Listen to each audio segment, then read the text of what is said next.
Happening today, Tampa City leaders are coming together to remember our local fallen heroes. Now, there are little kids that live in this home, in this duplex across the street, and just 7 of them just bought $5. Just enough to get by, for now. More problems for the Bucs behind the scenes. Yet another player infected with that hard-to-fight MRSA virus.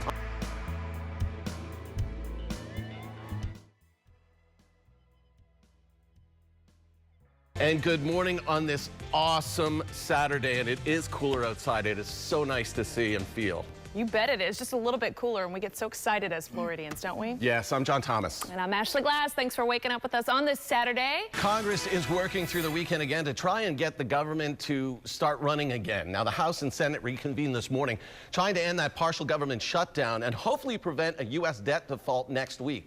On Friday, President Barack Obama met with Republican senators, and then he talked later on the phone with House Speaker John Boehner. Meanwhile, more federally funded landmarks are opening this weekend, including the Statue of Liberty and 3 million acres of wildlife parkland in 10 states.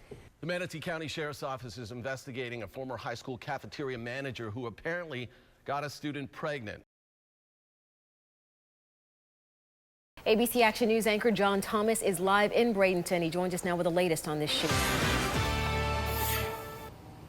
Yeah, we just got here about 20 minutes ago, and where it happened in front of this duplex across the street from me here, that green duplex. We're going to set up over there, but there's a pool of blood sitting in the middle of that lawn there, and I did not want to be standing where a young man died early this morning, and that's exactly what happened. Bradenton police got the call around 12:30 this morning. Shots fired, 1200 block of 21st Street East.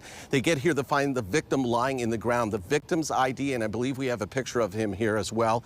He has been identified as 16-year-old Justin Fabian, suffering a gunshot wound to the upper body. But when police got here, they started performing CPR. Fire rescue gets here. They start performing CPR.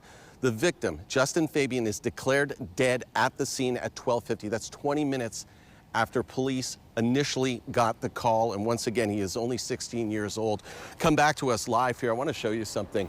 That bicycle sitting right out front of this duplex right here. There's another small bicycle there as well. There is also a small chair sitting out there. There are little kids that live in this home, in this duplex across the street. And it just reminds me of when little 8-year-old Paris Whitehead was shot and killed in St. Pete. A stray bullet, anything, not only could have taken the life of the 16-year-old, it could have taken the life of a young child in this home, in one of these homes here.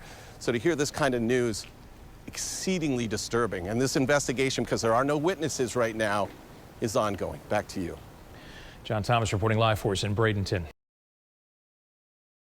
Call the sheriff's department. Meet Bill Castens. He's the neighborhood watch captain for his community of about 100 homes in the Northdale area of Hillsborough County. And as captain, patrolling and walking the streets is not something he does. They need to know. For Bill, it's all about being the eyes and ears, and then the mouth by sharing that information with the sheriff's office and his neighbors. People know that in Northdale, you mess around, we're going to spread the word, and then we will get the sheriff involved. So at any point, if you see someone that is suspicious, do you confront that person? Do you try and apprehend that person? No, that's not the job. I'm just going to call the sheriff. We don't need them to get involved. We don't need them to unlawfully detain people. We just want them to report stuff to the sheriff's office. For Deputy Chris DePaulis, who works setting up community watch programs in the county, Bill and his neighbors are doing it exactly right.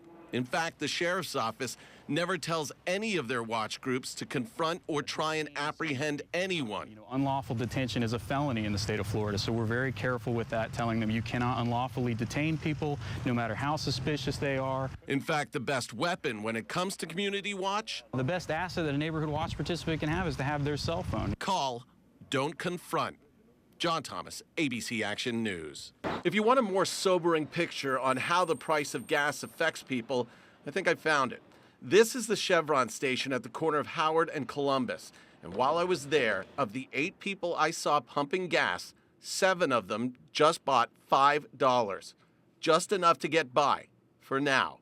For people like O'Neill Darden, with the price at the pump going up close to 10 cents in the last week, every penny hurts. So that means something that you really need, you can't get because of the gas prices. I said 7 of 8 only got $5. The 8th person, Julio Herrera got just 15.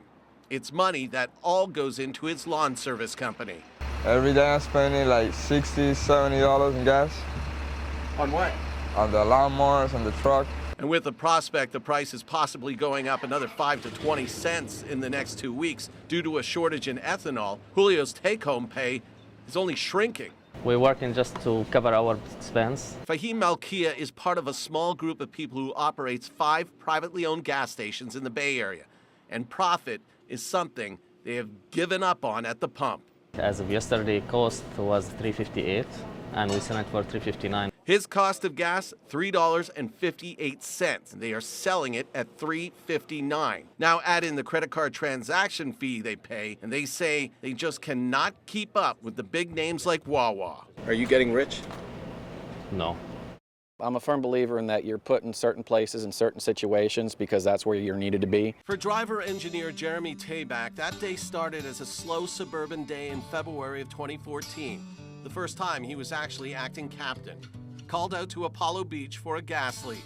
You pretty much know what to expect when you get there. A backhoe had ruptured a gas line. It was venting, so we deployed our pre-connect line, went ahead and charged it and started to help dissipate the gas. All of a sudden we hear the screams. About 30 seconds later, this gentleman comes running around from the back of the house and hands me this lifeless child. A young child, 2 or 3 years of age, had somehow fallen into a pool. But that child wasn't wet. The pool was currently under construction and was bone dry. The child playing in that construction area fell and landed on the bottom, on the concrete. The initial assessment of it is we hit the big ABCs, airway, breathing, and circulation. We laid him on the ground, got him situated where, like I said, his airway was open, provided artificial respiration. CPR until another crew arrived and the child was transported. Worst case scenario, it would have been a fatal outcome to where the child would not be able to survive his injuries. But instead of a funeral for a child, thanks to the quick action of Jeremy Tabak, that child will now live to swim in that pool. And Tabak will now receive the Hillsborough County Firefighter of the Year Award at this year's Our Heroes Luncheon, sponsored by Sykes Enterprises, which honors our first responders in Hillsborough County. An award Tabak feels his entire crew deserves. The phrase goes, you're only as good as the weakest link. Well, thankfully, we had no weak links in that chain.